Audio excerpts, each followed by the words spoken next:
Thanks very much, and can I just thank you both, Professor Moran and Dr. O'Leary, for carrying out this research, and really it's very much appreciated. And I suppose even though it's only a preliminary sort of investigation, it really confirms what we know subjectively. I mean, look, in terms of the research design, like, from my understanding of your summary, you've done a documentary archive, an audit of documents that you consulted, and from those you've arrived at the conclusions that you have. And I can only imagine what you would find if you then interviewed, a cohort of people, either members of CDNTs or parents. I think that would really lift the lid on all of the trauma and the suffering that you're talking about. I mean, we did as a committee have an on-the-record admission by the CEO of the HSE that PDS was a failure. That was with Paul Reid in the autumn of 2022. And I note that Minister Rabbitte and Minister O'Gorman have launched this roadmap or programme with the funding that's involved. But I still think it's a fundamentally flawed model. Now, as a parent and a carer of a now adult, I can tell you he has received no meaningful therapeutic input since the financial crash, which is now 12 or 13 years. And as part of his neuromuscular disease, he is scanning speech. He's dysarthria. I imagine in another jurisdiction, he might have received sufficient inputs to, your voice is your most powerful instrument for mobilising social, personal, professional power. He's been let down by the state. It's not the fault of any member of a CDNT. It's not the fault of any speech and language therapist. This is, I suppose, when I look at it from an overarching position, as a society, like if you get chest pain, God forbid, you probably will be seen, notwithstanding the challenges in the ED, you probably will get scans and you probably will get treatment. If you are involved in a road traffic collision, you probably will be treated. But if you're a disabled child in Ireland, whether you're on a waiting list for complex spinal surgery, or whether you're one of the hundreds of thousands of people that are on these waiting lists just for an assessment, it's likely that you won't get any intervention within the therapeutic window. I think that's an international scandal. And part of the reason for that is, and I'm just wondering if you have a view on this, I can't find any evidence of any clinical sign-off on PDS. I can't find any evidence of any sort of a risk assessment of what would happen to our children when we migrated to this PDS model that, as you have confirmed, is not based on any evidence and is not based on any international comparison or evidence of practice in other jurisdictions.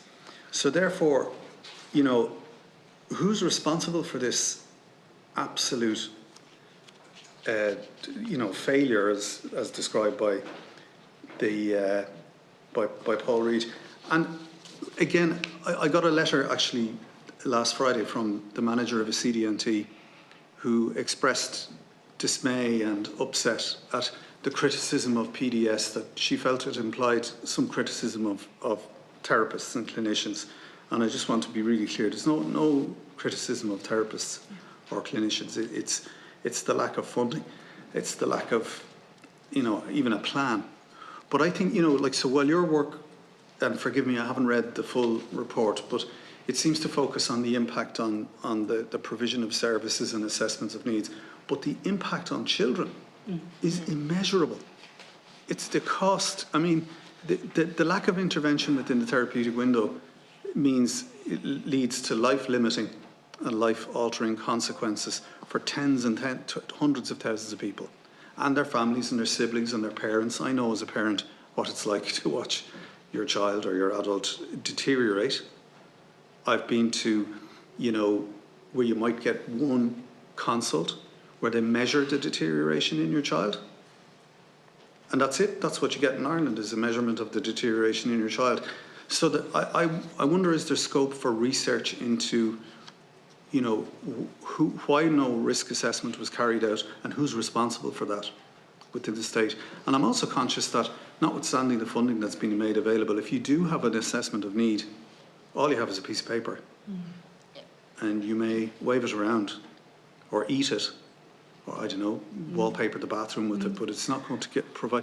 And I think the assessment, the only reason why our children are getting an assessment of need is because there's a legal obligation in the 2005 Disabilities Act. And I have heard a minister say that we should do away with that because it's using up resources, which is a perverse argument. You know, as if doing assessments is going to create need. The need is there. And if we can do assessments in other jurisdictions, why can't we do them here? So I suppose my couple of questions for you are, in other disciplines and in other areas, somebody has ultimate clinical responsibility and they're amenable to being held to account for that. Who's responsible in the PDS system, or is there no responsibility? Was a risk assessment carried out? Should a risk assessment now be carried out on any move to another model? And you're both very experienced speech and language therapists who have moved into the third level space. I mean, do you get a sense, I mean, I'm trying to make sense of why disabled citizens, why disabled children in particular are so badly treated and so badly failed in this jurisdiction. My hunch is it's something to do with a post-Catholic sort of a thing, that it's all about charity, that it's a gift from God, it's the responsibility of the family. We saw that written into the wording of the constitutional referendum on care. It was actually coded into it that it is the responsibility of the family, and that they see no role for the state in supporting families and carers. And I'm sure you go to conferences and present papers and you meet your colleagues from all over Europe and all around the world. Is it the same everywhere else, or are we outliers? My sense is we're outliers. My nephew, who did physiotherapy in RCSI, he got a job in the NHS, and despite all of the problems there in North Wales, he came back here and worked in a CDNT in the HSE for about a month. And he said to me that he didn't even have the language to describe it. He said it was absolute chaos, anarchy, trauma. So he's now doing postgraduate or graduate entry medicine in UCD. He just couldn't work in it, couldn't work in it. So do you have a view on what makes us different, or are we different? Or why is it that other states can, give disabled citizens socioeconomic rights to treatments and therapies, and we seem to be very resistant to that? Sorry for the big, long-winded set of questions, but thanks for the work that you've done. Okay. Who wants to start? I suppose I'll start, Noreen, and you'll absolutely. I mean, I agree with all of who's responsible. When we went back and we looked at the research, we didn't find, even though we weren't specifically looking to see who did risk assessment, but there was no evidence of risk assessment. And it really was, we were surprised by the approach taken. From our point of view, lack of research, but almost the lackadaisical approach. Now, if we sort of go right back to 2007-2009 period, there was a committee, the reference group, set up to look at how disability would work and so on. And they came up with the model. We now know, or we couldn't find within that any evidence. And we sent in a parliamentary question just to check, are we wrong here? Are we missing something? We were looking at the documents, as Noreen outlined in her statement, the key national documents. We were told this is where all the documents are. And when we submitted the parliamentary question, we were sent the link to all the key national documents. There was nothing there, or indeed nothing that we saw around risk assessments. So we went even further then than that, and we looked under freedom of information to look at the minutes of these reference group. Now there was 10 meetings held over the course of 2 years. We were able to access 8 of the 10 sets of minutes. They could not find. We went back again. There was 2 sets of minutes that we would have loved to have seen, because they were the very first 2 sets of minutes that were meant to be available, but they couldn't find the minutes for those. But in those sets of minutes, there was very, to us, appeared to be very little lack of planning, of checking what's out there that could be used. And you said, are we outliers? It's quite possible. I think, that others, even within Ireland, we look, if we want to set up a model, what's the first thing we do? We look at what's working, what's not working, what's working here, what's working abroad, and then we take the best from that and apply it in an Irish context. We could find no evidence of that. Like if you look at what the NCSE, they produced their document there early in January around special classes and so on, and they have reference within their documents that they had a research committee who looked at all the different strategies that were being used locally and internationally, and they drew from that. We could not find any evidence to see that happened for where we were looking from,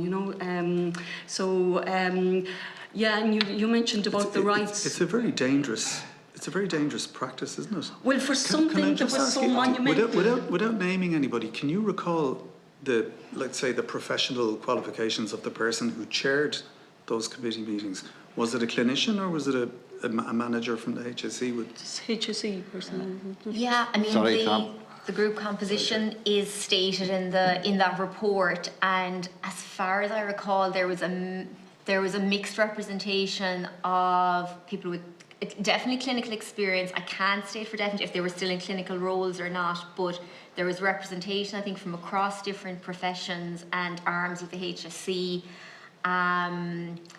So ultimately, that group, and as I say, that is available in the membership of the group. They do state who that was.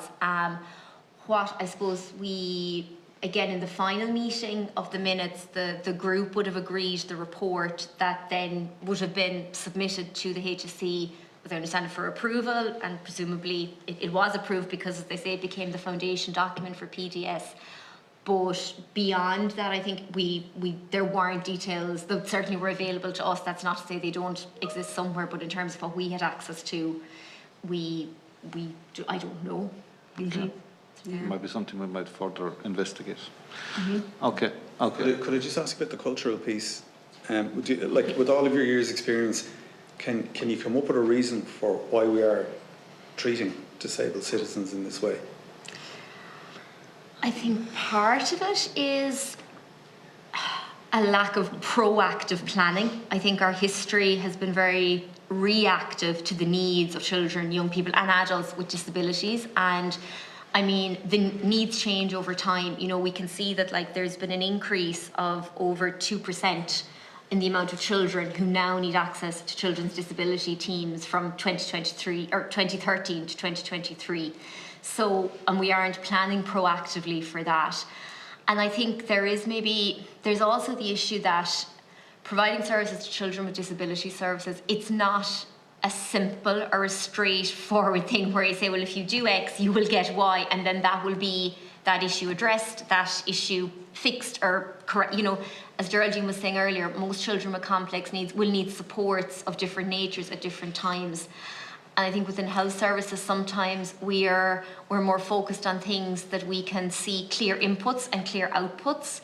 And disability services do not lend themselves to that. It's much more complex. You can't measure success by throughput. You measure by functional gains. There's intangible things, well, not intangible, they are measurable, they're not as clear. So improved family functioning, children's own well-being, participation in their community. And those are complex things to measure, to evaluate. And as you pointed out, potentially as a country, our history how we support and treat people with disabilities, it hasn't always been good. Potentially right now, this is not a period where history may look kindly. I think maybe in other countries there has been more proactive planning. There has been more acknowledgement that you need to look at current and future needs. So if we, and it's not that again there's any one perfect service, but if we look at, say, Australia, they moved from a service where services were delivered in a state way to now providing budgets to families individually through the National Disability Insurance Scheme, which it's not perfect and certainly issues have arisen there. But I suppose what it did show was a responsiveness to the need that was there and what families themselves were saying they wanted, and the autonomy and the trust that families maybe best know what their child needs. Not that they need to be the people to deliver it, because I just want to touch on that as well. You mentioned that for your son, you've had one consult, which it's actually really upsetting to hear a measure of deterioration being the service that's provided, because no clinician would want that to be the service. And I imagine as a family, it's hugely difficult to see that. And I think it's important to note that there has been a move away again culturally from the idea of providing one-to-one direct therapies, which are often seen as that's the medical model. But in any effective model of disability services, direct clinician-supported interventions need to be part of it. Yes, you need to support families and carers, and you need to provide training and education, but there's a worry, I suppose, that we're moving so far away from that. It's almost that too far east is west, and that we're losing a very important part of what is seen or of what is necessary. And families are telling us that's what they want when it's appropriate. So I think it comes back to maybe that cultural piece of actually listening to families, to children and young people themselves about what they need, and that actually they do know best what they need, and we need to listen to that. And again, maybe culturally we don't have a strong history of that, and it's something certainly I think to reflect on. Okay. I suppose the thing is that we really don't want to be, critical either in, there are good news elements, and we're not sort of laying this on the Department of Health either. I think there's need for the universal, the joint up thinking. Department of Education, I think, could recognise, we talk about schools and special classes, and we talk about inclusion models and so on. And you often wonder,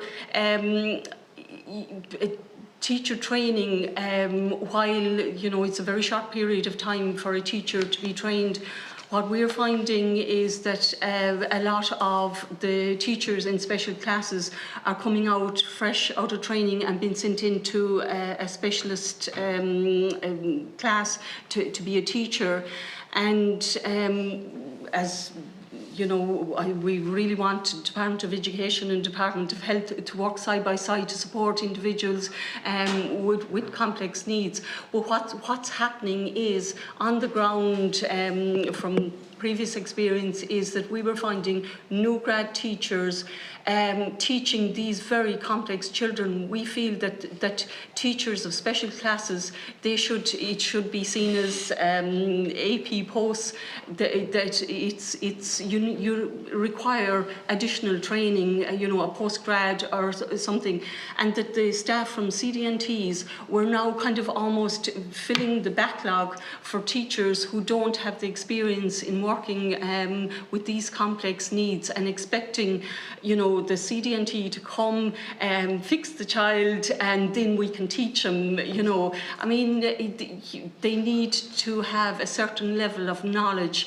to be able to support the child, and then the CDNT, liaise, and that they can, so it should be, you're querying attitudes, yes, but it should be right across our different departments. Thanks very much. Thank you. And thanks for your latitude, Chair. And thanks for doing the research. And if you don't mind, I'd like to reach out and just make contact with you. Okay. Thanks, Sean Kenny. Thank you, Chair, and thank you.